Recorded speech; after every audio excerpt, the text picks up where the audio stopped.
Alors je voudrais commencer par prier avec vous, par ce qu'on prie ensemble. On vient de prendre la Sainte Seine, on vient de déclarer qu'on est une famille et qu'on est tous issus du même Père. Peu importe nos origines, je dirais, familiales, ethniques ou de nation, on est tous issus du même Père. Voilà. Et dans la parole de Dieu, Jésus, il est venu révéler le Père et il est venu nous apporter un nouveau cœur. C'est-à-dire qu'on a été coupé de notre Père à la chute et quand on a été coupé de notre Père, on est devenus des orphelins.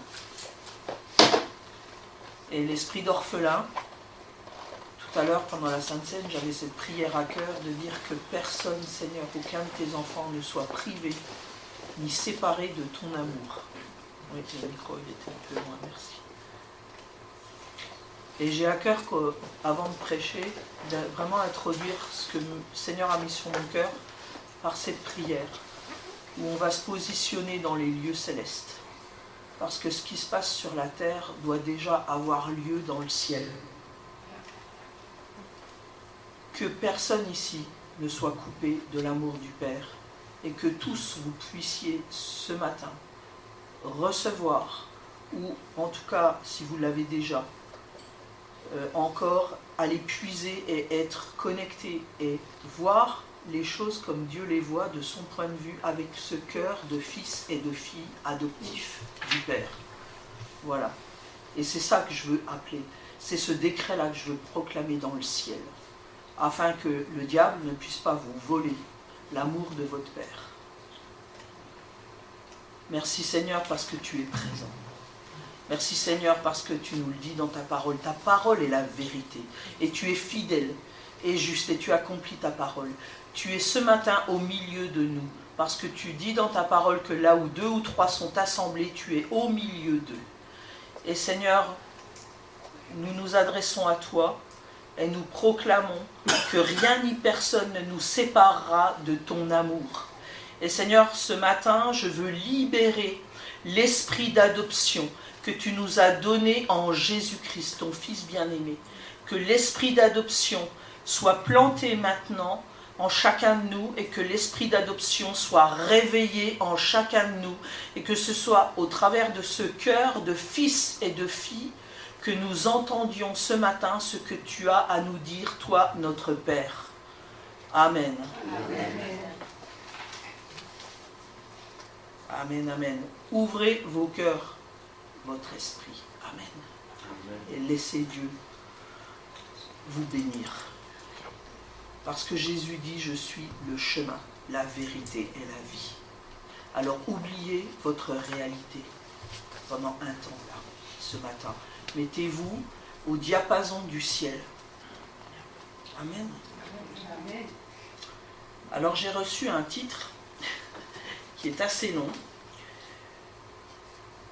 Tout ça, c'est vraiment des choses qui, Seigneur, par révélation, je reçois des pensées, et après, quand Dieu nous donne une pensée, on est responsable de cette pensée, de ce qu'on en fait.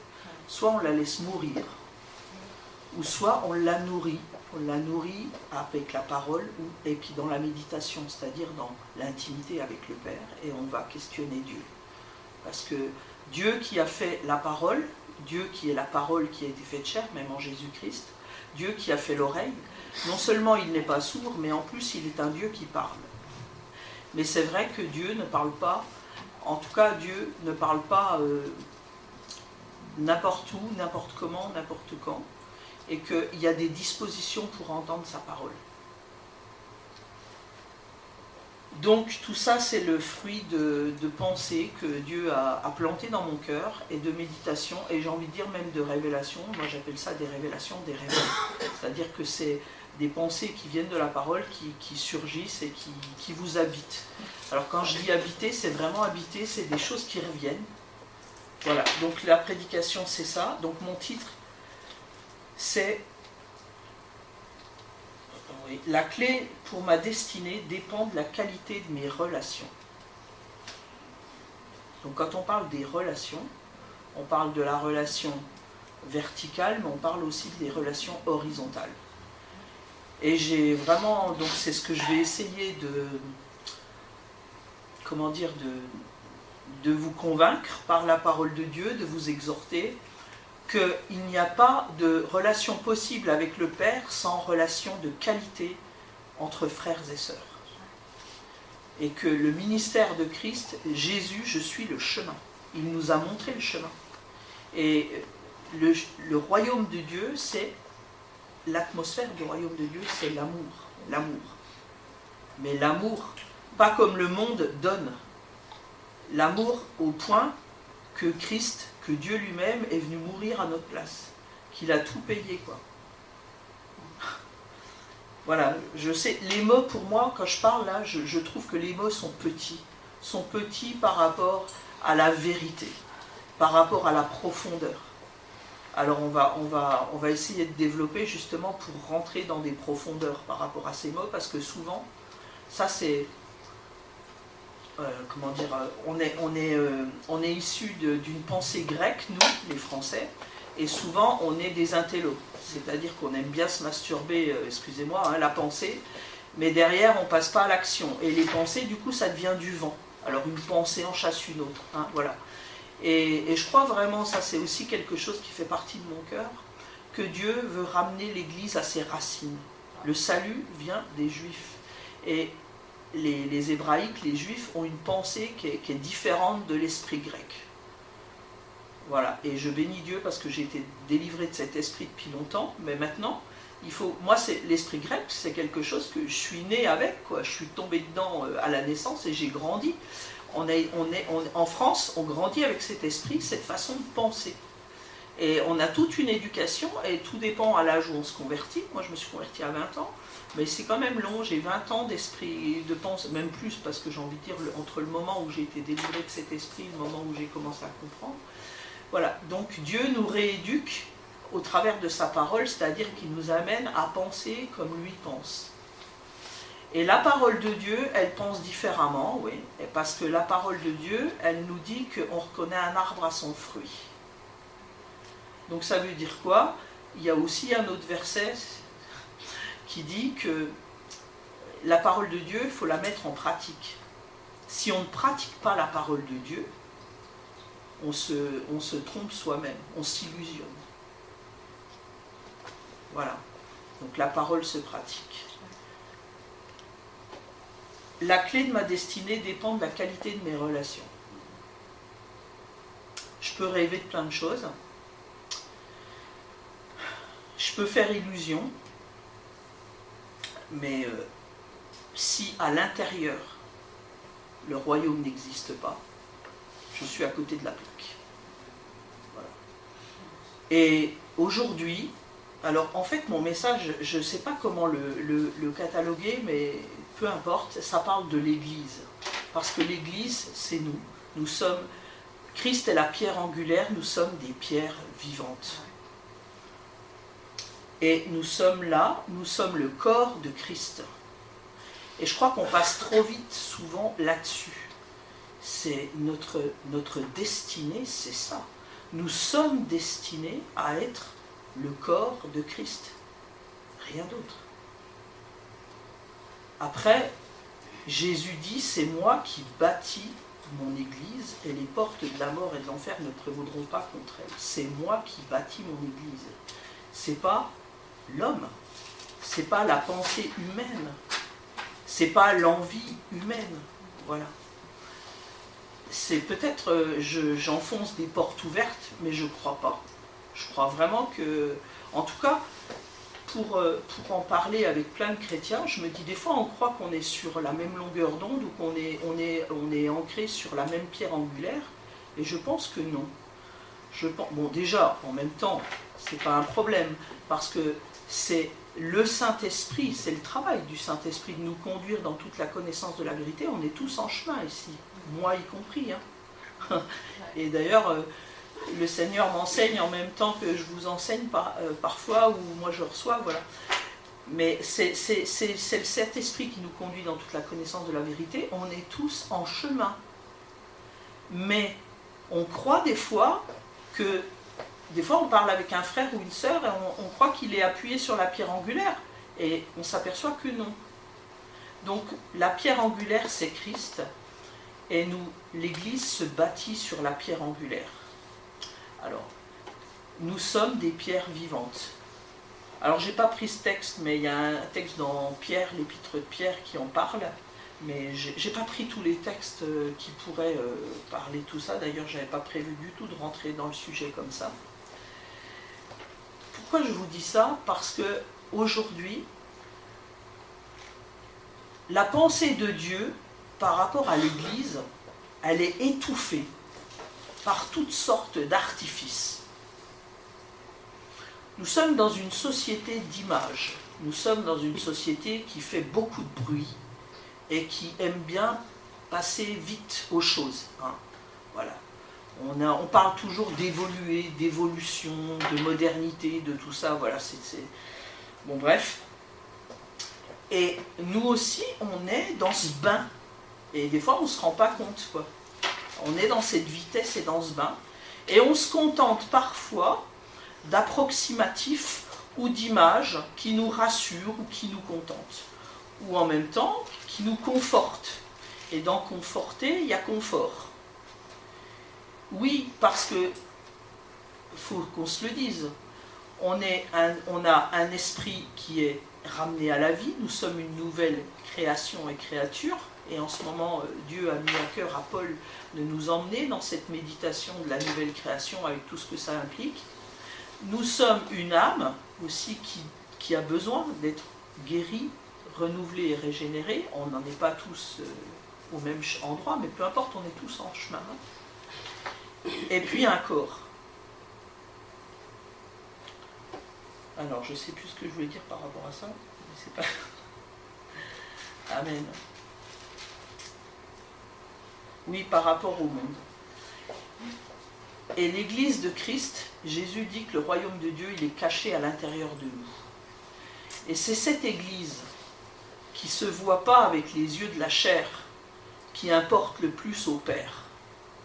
Ça ne veut pas dire qu'il ne doit pas y avoir des choses visibles, bien sûr qu'on n'est pas fait pour être caché. Mais ce que je veux dire, c'est que le principal de notre vie avec Dieu, c'est quelque chose qui est entre lui et nous, et c'est lui qui décide quand il y a quelque chose qui va se produire. Voilà. Et que, en fait, c'est comme un arbre qui n'a pas de racines. Nos racines, elles sont dans l'intimité du Père. Notre force, elle est dans la relation que nous avons avec le Père. Et vous savez, un arbre, les racines de cet arbre, ça fait monter la sève, c'est ce qui nourrit l'arbre, c'est ce qui le tient dans la tempête. Hein. Vous avez des arbres qui ne se déracineront pas dans la tempête. Pourquoi? Parce qu'il y a certains arbres, je crois que c'est le palmier, hein, je ne sais plus, j'en parlais avec quelqu'un il n'y a pas longtemps, je ne sais plus combien de fois sa hauteur est en racine. Hein. Je ne veux pas dire de bêtises, mais c'est un chiffre énorme. Donc vous imaginez, plus vous avez de profondeur, plus vous avez de racines, il peut y avoir des fortes tempêtes, vous n'allez pas être déraciné. Tout ça, c'est caché. Alors vous pouvez avoir, je ne sais pas, je ne m'y connais pas en botanie, alors je vais essayer d'éviter de dire des bêtises, mais l'idée, elle est là. C'est-à-dire que ce n'est pas la grosseur du tronc qui va faire la solidité de l'arbre, c'est la profondeur de ses racines. C'est ça la pensée que je reçois, ok? Et vous l'avez déjà bien vu, il y a des tempêtes, moi, je pense qu'ici on a tous vu, hein, parce qu'il y a eu des tempêtes qui ont traversé la France ces dernières décennies, où on a vu des énormes arbres centenaires, même plus que bicentenaires ou tricentenaires, qui ont été arrachés, quoi. Hein, et quand on les regardait, on se disait, ça c'est un arbre, il est solide, ça fait 200 ans, 300 ans qu'il est là, c'est pas possible qu'il se déracine. Ok, vous avez compris la pensée. Donc, la vérité est souvent étouffée par de l'illusion. Donc Satan, il est un menteur, un voleur, un meurtrier, mais on sait aussi que Satan, il imite. Il imite. Pourquoi Dieu nous a donné le Saint-Esprit? Parce que nous sommes appelés à marcher par l'Esprit. C'est le Saint-Esprit qui nous conduit dans toute la connaissance de la vérité. Donc nous devons nous méfier de nos sens. Nous devons nous méfier de notre âme, de nos sentiments, de nos émotions. Ça ne veut pas dire qu'il faut les nier, c'est pas ça que je dis. Je dis que c'est pas là-dessus que nous devons nous appuyer. D'où les racines.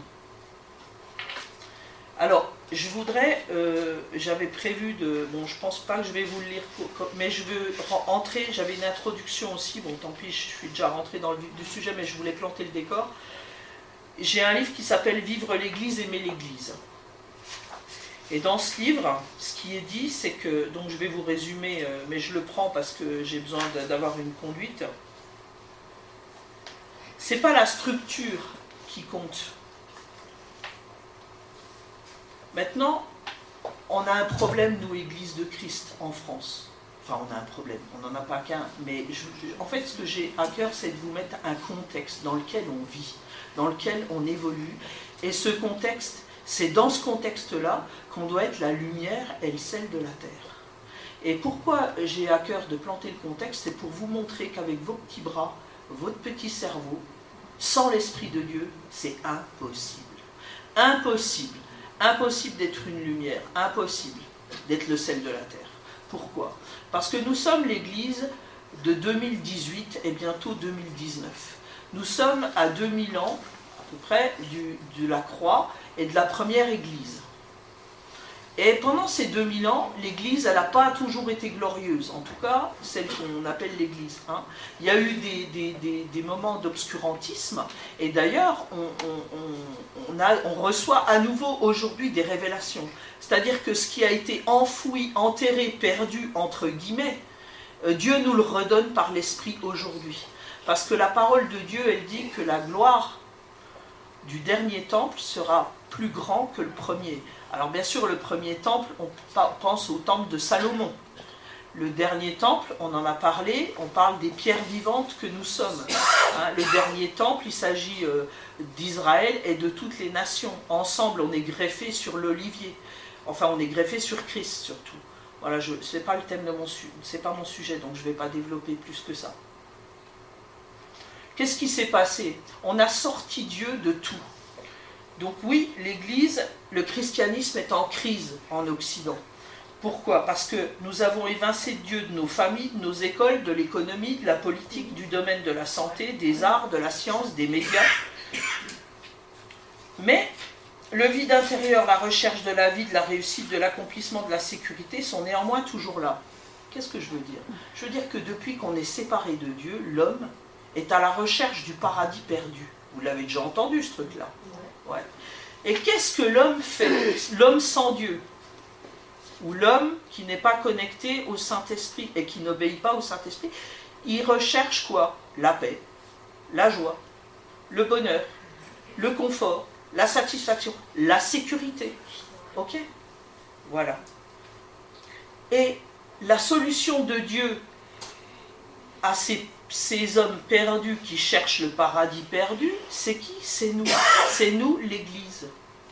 Sauf que, depuis, entre les actes et nous, il y a eu une Église qui a fait les croisades, qui a tué, au nom de Dieu, hein, toujours, hein, au nom de la foi, au nom de Dieu. Bon, je veux pas... mais il y a eu les croisades, il y a eu plein de choses aussi. On parlait de la réforme, c'est Luther, hein. Donc Luther, je ne sais plus la réforme d'ailleurs, mais en tout cas ce que je sais de Luther, c'est qu'il a eu une révélation sur certaines choses, mais c'était sur la grâce, voilà, merci. Voilà, la sanctification, la justification par la foi, voilà, excusez-moi j'avais oublié. Par contre, ce qu'on sait aussi de Luther, c'est qu'il est antisémite. Ok ? Donc voilà, alors je ne vais pas vous faire, parce que je ne connais pas, je n'ai pas étudié à fond l'histoire de l'Église, mais ce que je sais en tout cas, et moi je me rappelle quand moi je suis né dans l'Église catholique, et à un moment donné, je rejetais la foi catholique parce que je ne voulais pas être associé à cette Église-là, qui avait persécuté, brûlé des gens, l'Inquisition et toutes ces choses-là, enfin je vous en passe, hein. Et moi, j'ai décidé, d'ailleurs, on ne m'avait pas demandé mon avis, puisqu'on m'a baptisé quand j'étais bébé, donc moi, une fois adulte, j'ai décidé que je ne serais plus, enfin adulte même avant, Voilà. Donc aujourd'hui, nous, Église de Christ, on a affaire avec tout ça. C'est-à-dire que l'image de l'Église dans le monde, elle n'est pas si glorieuse que ça. Et en plus, aujourd'hui, on est quasiment invisible.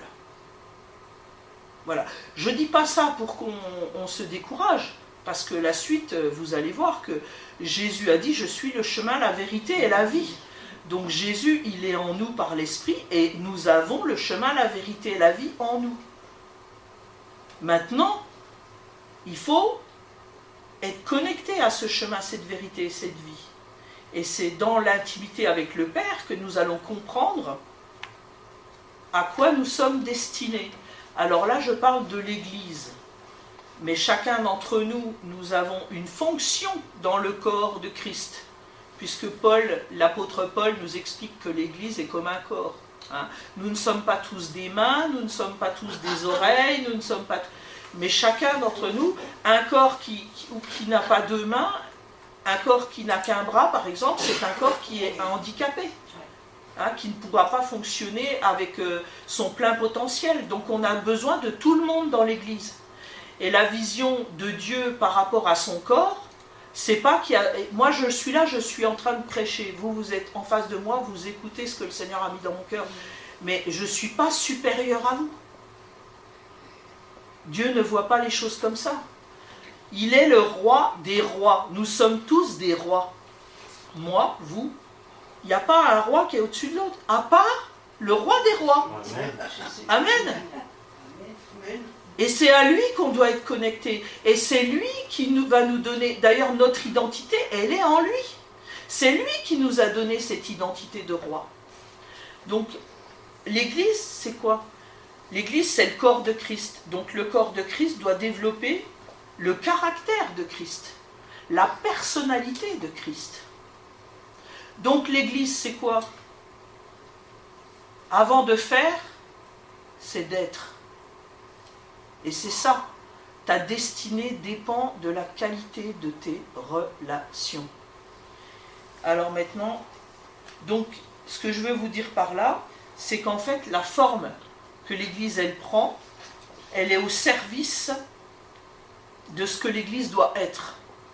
Et bien sûr qu'ici, on sait bien qu'on va prospérer, on va grandir, mais on ne commence pas par, on commence par avoir des racines solides, et puis en même temps, il y a des choses qui ne sont pas de notre fait. Hein. J'ai envie de dire, je pense pas, enfin, en tout cas, j'en suis sûre, même par la foi, on va grandir et tout ça, mais on grandit aussi en qualité. Je veux dire, il n'y a pas que la quantité. Je crois que, alors je vais pas rentrer dans tous les détails, hein, mais ça c'est des choses que je sais. Je pense que les dernières décennies, il y a eu aussi, justement quand je parle de l'Église avec la mentalité de Dieu, voir les choses comme Dieu voit, on a beaucoup axé ces dernières décennies dans les églises, en tout cas dans certaines assemblées et certaines églises, sur la quantité. J'ai pas dit que la quantité ne devait pas être là, mais s'il n'y a pas la qualité, la quantité, ça sert à quoi? À rassembler des gens? Non. On est là pour être le corps de Christ. On n'est pas là pour devenir un monstre qui va grossir. Pardonnez-moi, je prends cette image parce que ça me vient. Bien sûr qu'on veut que... On voudrait être nombreux, on voudrait... ce matin, on a chanté ensemble, donc... voilà, sans musiciens, mais on voudrait avoir des groupes de louanges. Mais tout ça, ça va venir, on le sait, parce qu'on sait que c'est Dieu qui suscitera et tout ça. Mais nous, là où on en est aujourd'hui, avec ce qui se passe, on écoute, on cherche. On est des chasseurs de Dieu, des assoiffés de sa présence. Parce que le psalmiste dit « Un jour dans tes parvis vaut mieux que 1000 ailleurs ». Et c'est ça qui compte, c'est ça le cœur de l'Église. Le cœur de l'Église, c'est de chercher Dieu. Et en fait, le cœur de l'Église, c'est de promouvoir l'amour du Père. Comment on promeut l'amour du Père? C'est de nous aimer les uns les autres. Et maintenant, on va partir dans quand même des versets, parce que tout ce que je vous dis, c'est écrit dans la parole. Alors, je vais quand même reprendre un peu mon plan. Ce message, Dieu l'a mis dans mon cœur. Il y a 15 jours, ou je ne sais plus, au culte, pendant la louange, j'ai reçu un mot hébreu qui dit « Erad ». Et ça m'a fait bizarre parce que mes amis qui sont là, et ça m'a fait bizarre parce que j'ai du mal à retenir les mots hébreux. Des fois, quand je les cherche, je ne les trouve pas. Mais là, il est venu, boum. Et je savais que ça venait pas de moi. Puis après, je me dis, mais ça veut dire quoi ce mot? Ça veut dire quoi? Et j'ai reçu aussi le sens du mot. Mais je sais que ça venait pas de mon cerveau. Et que ça venait directement du Seigneur, quoi. Voilà. Et ce mot, ça veut dire unité. Uni. Un. Ça veut dire un. Et après, j'ai continué à méditer cette pensée, d'où ce que je suis en train de vous partager, parce que maintenant, on va rentrer dans le cœur du sujet, encore plus profond, puisque je vous ai parlé de profondeur. Donc voilà le réma que j'ai reçu il y a 15 jours. Et ça a continué à faire... et puis, notre sœur Claire, qui est venue ce matin avec Thierry, elle m'a fait un beau cadre, parce que j'ai partagé ça avec Claire, sur Erad. Elle m'a fait un cadre avec marqué Erad en hébreu, les lettres hébreux, puis elle m'a mis un verset du psaume 122, verset 3, qui dit « Ô Jérusalem, cité bien bâtie, formant un tout bien uni. » Et en fait, il est parlé de l'Église. Amen. Amen. C'est nous, Jérusalem, c'est nous, la Sion de Dieu, voilà. Nous sommes une cité, enfin nous, dans le monde spirituel, je parle là, bien sûr. Voilà, ouais, la Jérusalem céleste, merci Paul. Formant un tout bien uni. Amen. Donc personne ici n'est en trop, personne ici n'est moins, personne ici n'est un problème, personne ici n'est une tache sur la robe blanche que Christ a donnée à sa fiancée. Parce que nous, ensemble, nous sommes la fiancée de Christ, nous sommes l'épouse, la future épouse, nous nous préparons. Ok? Dites-vous-le, n'écoutez pas les mensonges de l'ennemi. Il veut vous décourager, il veut vous séparer. Il veut vous séparer de l'amour de votre Père, il veut vous séparer de l'amour de vos frères et sœurs. Amen. Et puis Paul, il a partagé pendant la louange les linteaux.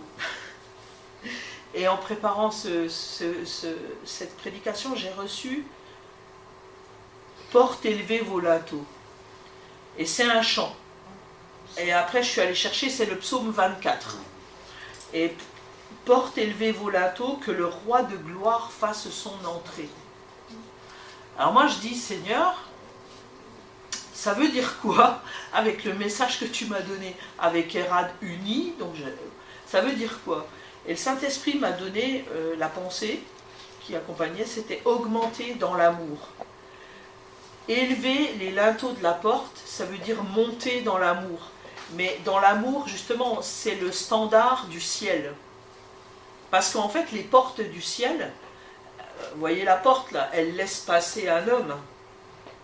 Mais les anges, en tout cas moi j'en ai pas encore vu, mais il paraît que les anges sont très grands. Voilà. Donc j'imagine que les portes dans le ciel, elles sont très grandes.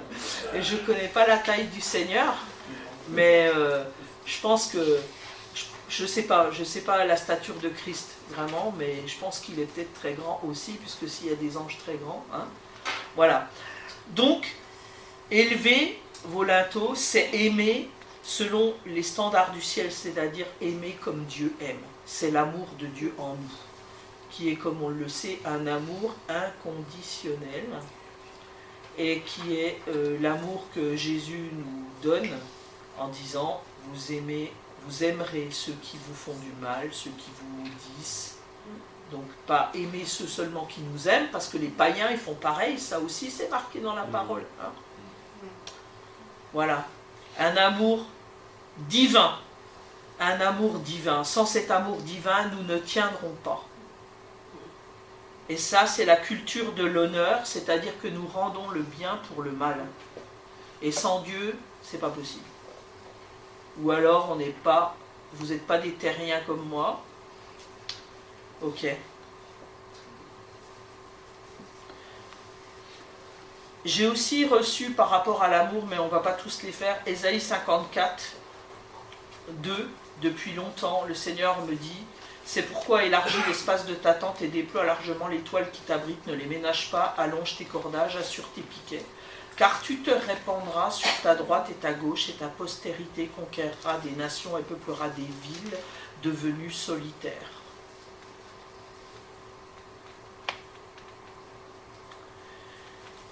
Et je veux aussi rappeler ce passage que j'ai reçu aussi, Malachie 3, 22 à 24.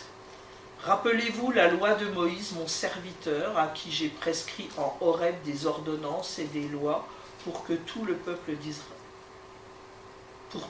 d'Israël. Voici, je vous envoie Élie le prophète avant que le jour de l'Éternel arrive, ce jour grand et terrible. Il tournera le cœur des pères vers leurs fils et des fils vers leurs pères, de peur que je ne vienne pour frapper le pays et me le vouer tout entier. Là, il est parlé de réconciliation. Donc, on pourrait dire qu'il est parlé de pardon, il est parlé de réconciliation, et n'oubliez pas que nous avons le ministère de la réconciliation. Parce que en Christ, Dieu a réconcilié ce qui est au ciel et ce qui est sur la terre, et c'est un ministère de réconciliation. Donc là, et ce que j'aime dans ce passage de Malachie, c'est « Rappelez-vous la loi de Moïse, mon serviteur ». Pourquoi je vous dis ça? Parce qu'on va voir plus loin ce que Jésus nous dit dans Jean 13. Non, il y a un autre passage que j'ai pris, pardon, excusez-moi, mais où c'est dit...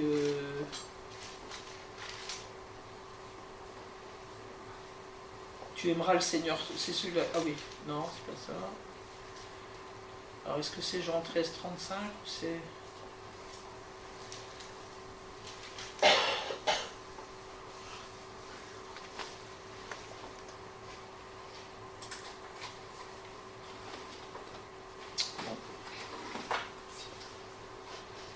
Excusez-moi, je pensais que j'avais pris le bon. Bon, c'est dans Jean. Alors j'ai Jean 13, 34 à 35. Je vous donne un commandement nouveau, aimez-vous les uns les autres. Oui, comme je vous ai aimé, aimez-vous les uns les autres. À ceux-ci, tous reconnaîtront que vous êtes mes disciples, à l'amour que vous aurez les uns pour les autres.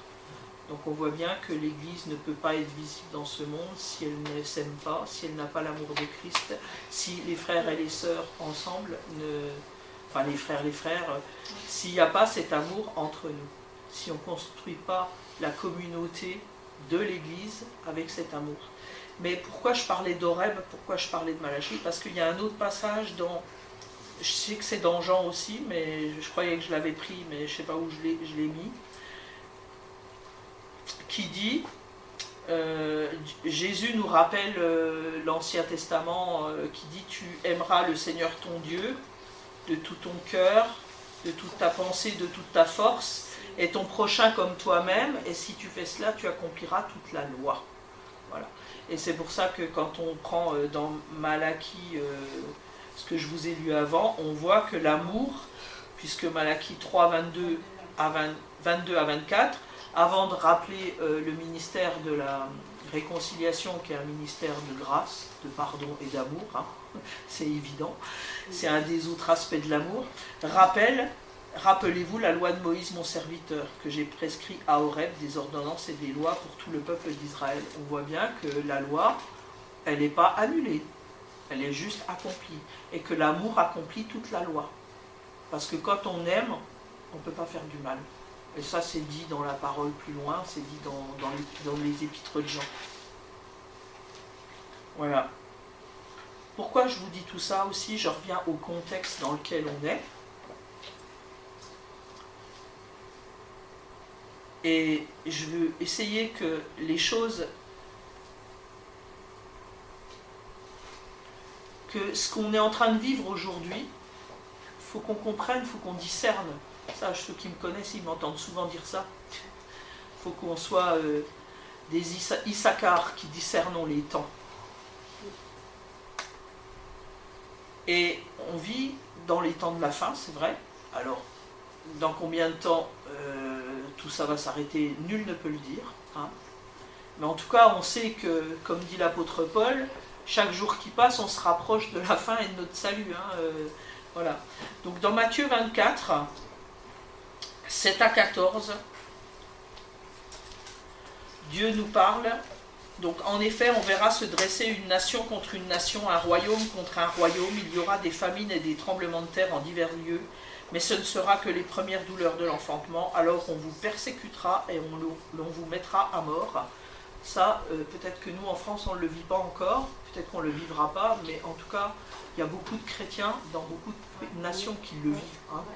Je crois que vous n'êtes quand même pas sans ignorer que les chrétiens sont massacrés partout dans le monde. Surtout dans les mondes musulmans, mais pas que. Ils ont été aussi massacrés dans les mondes communistes. Enfin voilà. Et encore, hein, en Chine. Enfin voilà. À cause de cela, beaucoup abandonneront la foi, ils se trahiront et se haïront les uns les autres. Donc, vous entendez? Ils abandonneront la foi, ils se trahiront et se haïront les uns les autres.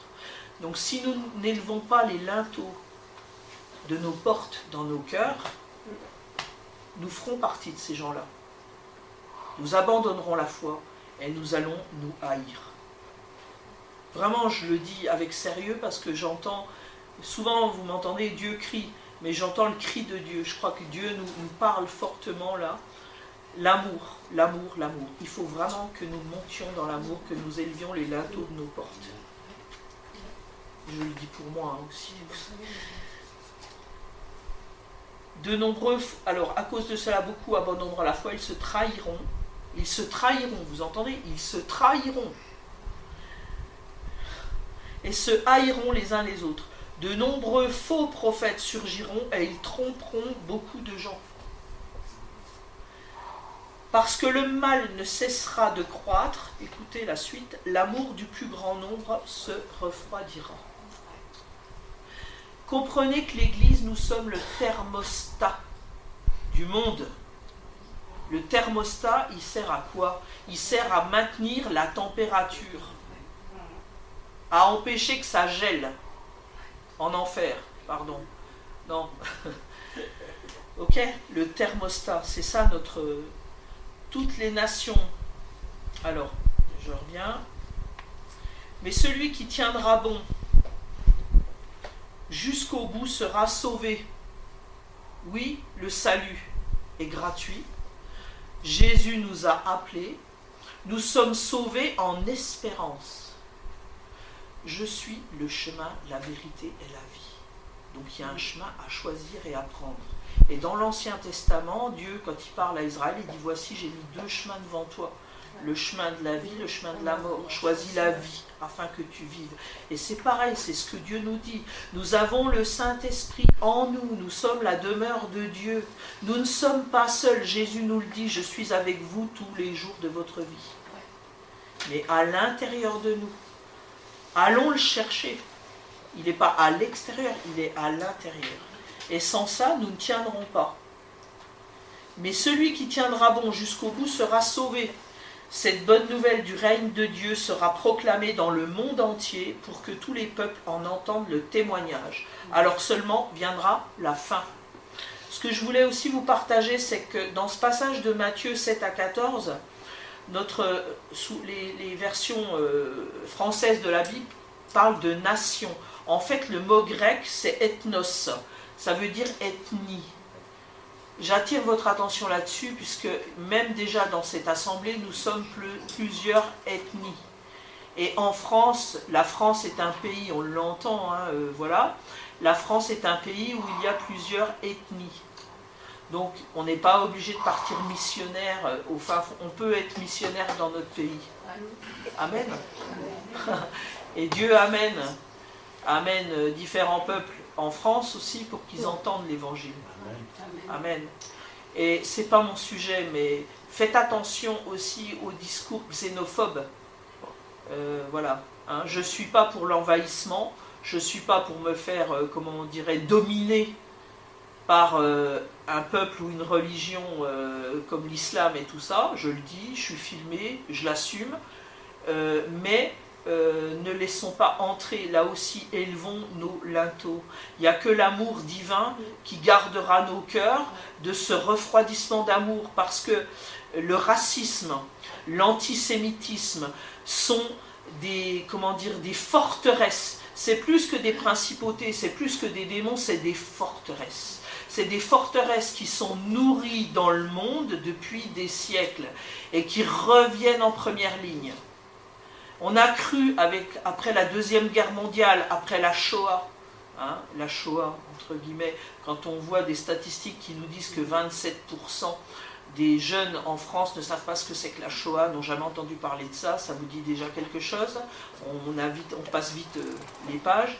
Mais ce que je veux dire, c'est qu'on a cru qu'on avait éradiqué, après la Deuxième Guerre mondiale, le racisme, l'antisémitisme et tout. Non, ce sont des esprits méchants, mais encore une fois, ce n'est pas des petits esprits, c'est des forteresses.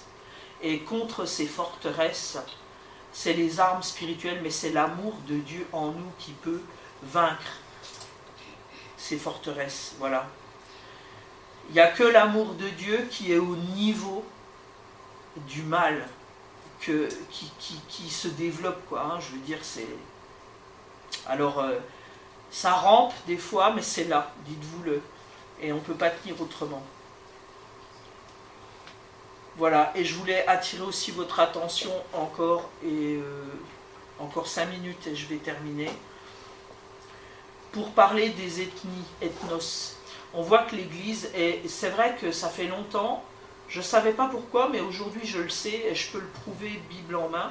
Je ne savais pas pourquoi j'ai jamais aimé les églises où il n'y a que des noirs ou que des blancs. Je me suis dit, il y a un problème, quoi.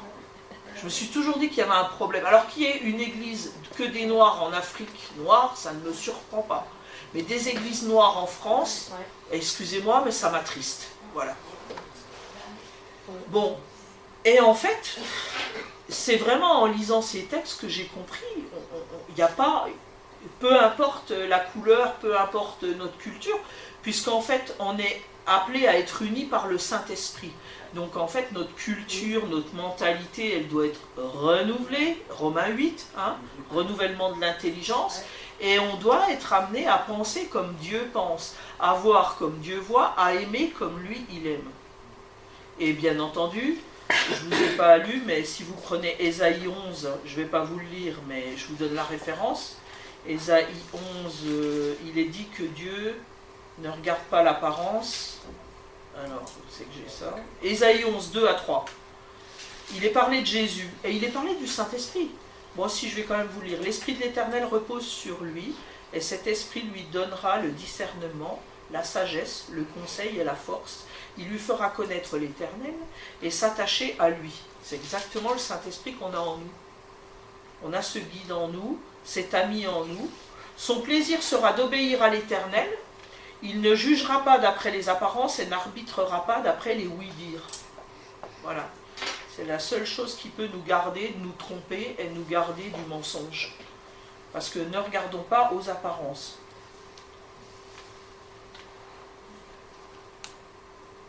Je ne sais plus ce que je voulais vous dire, mais bon, c'est grave, je crois que...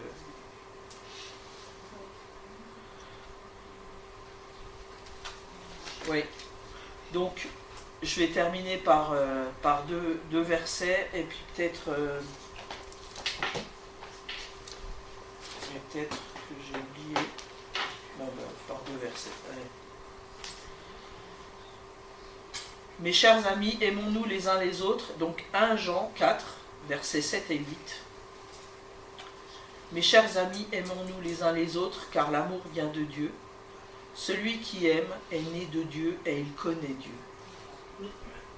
Qui n'aime pas n'a pas connu Dieu, car l'amour est de Dieu. Car Dieu est amour, pardon, excusez-moi, car Dieu est amour. Après, toujours dans Jean, 1 Jean 4, on va continuer, 11. Mes chers amis, puisque Dieu nous a tant aimés, nous devons nous aussi nous aimer les uns les autres. Dieu, personne ne l'a vu, puisqu'il est esprit, mais si nous nous aimons les uns les autres, Dieu demeure en nous et son amour se manifeste pleinement parmi nous. Voici comment nous savons que nous demeurons en lui et qu'il demeure en nous, c'est par son esprit qu'il nous a donné. Après on va au verset 19. Quant à nous, nous aimons parce que Dieu nous a aimés le premier. Verset 20. Si quelqu'un prétend aimer Dieu tout en détestant son frère, c'est un menteur. Il n'y a pas, c'est la parole de Dieu. Il n'y a pas de mais. Si tu n'aimes pas ton frère, tu n'aimes pas Dieu. Car s'il n'aime pas son frère qu'il voit, il ne peut pas aimer Dieu qu'il ne voit pas. D'ailleurs, le Christ lui-même nous a donné ce commandement que celui qui aime Dieu aime aussi son frère.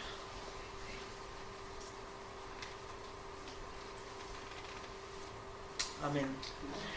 Et ce que Jésus nous a enseigné, si vous prenez le Nouveau Testament, il y a Paul, il y a Jacques, il y a Jean, Pierre, voilà. Bon, c'est quand même, on a presque fait le tour du Nouveau Testament là. Ils parlent tous de ça. Alors, ils le détaillent. Si vous lisez la parole, vous allez savoir comment aimer. Parce que c'est vrai, comment je fais pour aimer. En même temps, Christ a montré le chemin. Hein.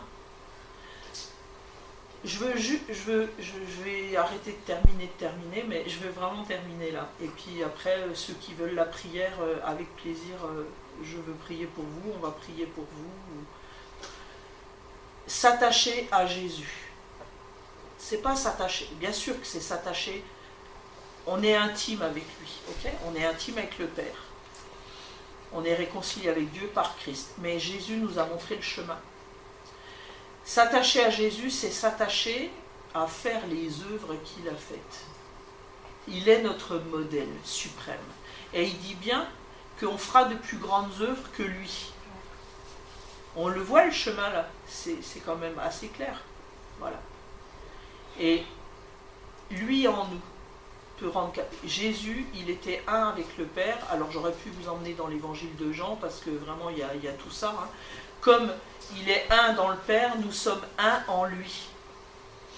Et c'est lui en nous, son esprit en nous, qui peut faire les œuvres. Mais on doit être, en relation. Et si nous n'avons pas pris cette décision, j'ai commencé cette prédication en priant par rapport au cœur de fils, au cœur d'adoption. Quand on a un cœur de fils, on accepte, on a l'amour du Père et on veut ressembler à son Père. Et comme on sait que notre Père, il aime nos frères et nos sœurs, on n'a pas l'esprit de jugement, mais on a l'esprit de grâce qui habite en nous. Et c'est ça qu'on doit développer les uns envers les autres. La Bible, elle dit que l'amour ne soupçonne pas le mal. Et quand je vois mon frère ou ma sœur qui va pas bien, ou qui est tombé dans le péché, ou qui, voilà, et ben au lieu de le critiquer, au lieu de commérer, qu'est-ce que je fais? Mais je prie. Si Dieu permet que je vois ça, c'est parce que Dieu veut que j'intercède. Vous comprenez la mentalité du royaume? Et si vous lisez le Nouveau Testament, vous verrez que tout est là. Nous sommes un en lui, comme il est un dans le Père. Et ce que je veux dire, c'est que Jésus, il est le chemin, la vérité et la vie. Et il dit que tout ce qu'il a fait, il l'a vu. Il a vu le Père le faire. Et nous ne pouvons pas faire. Ce que nous devons faire, c'est ce que le Fils nous a montré. C'est ce que le Fils nous montre aujourd'hui. Bien sûr qu'il y a des choses que Dieu va nous révéler personnellement, parce que tout n'est pas écrit dans la parole. Nous sommes une Bible vivante, nous, aujourd'hui. Et j'aime bien cette phrase qui dit « Nous sommes la Bible des païens ». Et on doit apprendre à aimer, à s'aimer entre nous, mais l'Église, c'est pas que le dimanche matin. L'Église, c'est tous les jours qu'on la vit. Et si nous apprenons à nous aimer les uns les autres, nous allons être remplis de l'amour du Père, parce que la source, on est branché à la source d'amour, et en fait, c'est des fleuves d'eau vive qui vont couler de notre sein. Et on va aimer les non-chrétiens, bien entendu, et on va être au service de toutes les personnes que Dieu met dans notre environnement. Dieu nous a donné un territoire, et on va régner en Jésus-Christ sur ce territoire, et le règne de Jésus, c'est un règne d'amour. Voilà. Et l'Église, le but de l'Église, le but de ma vie, c'est de promouvoir l'amour du Père. Car Dieu a tant aimé le monde qu'il a donné Jésus. Dieu aime le monde, ça veut dire qu'il aime tout le monde. Et notre ministère, on n'est pas critique du monde. On n'est pas là pour critiquer le monde. Et comme je l'ai dit, le monde a besoin d'intercesseurs. Intercéder, c'est se mettre devant le trône de Dieu et demander grâce. Mais clairement, notre monde, notre pays a besoin de se repentir et de venir au Père. Mais ça ne se fera pas sans nous. Alors, je vais finir par la prière. Seigneur, merci pour ta parole. Merci Seigneur Jésus parce que tu nous as donné un cœur d'adoption. Tu es avec nous tous les jours de notre vie. Tu ne nous as pas laissés seuls. Nous avons ton Saint-Esprit. Seigneur Jésus, tu es la parole qui a été faite chair. Et tu habites aussi en nous. Merci Seigneur parce que tu veux que nous rentrions plus profondément dans l'amour du Père. Tu veux que nous connaissions les profondeurs de l'amour du Père. Et c'est vrai que j'aurais pu prendre ce passage dans Éphésiens de l'apôtre Paul qui dit « C'est pourquoi je fléchis les genoux devant le Père, afin que vous puissiez recevoir et comprendre toute la largeur, la hauteur, la profondeur et la plénitude de l'amour que Dieu a déployé en Jésus-Christ. » Seigneur, merci parce que tu continues à planter ça dans nos cœurs, tu continues à nous emmener dans les profondeurs de ton amour. Et Seigneur, je prie pour que tu continues à développer en chacun de nous des entrailles de compassion, des entrailles d'amour, Seigneur, afin que notre beau pays, la France, puisse être sauvé. Amen. Amen.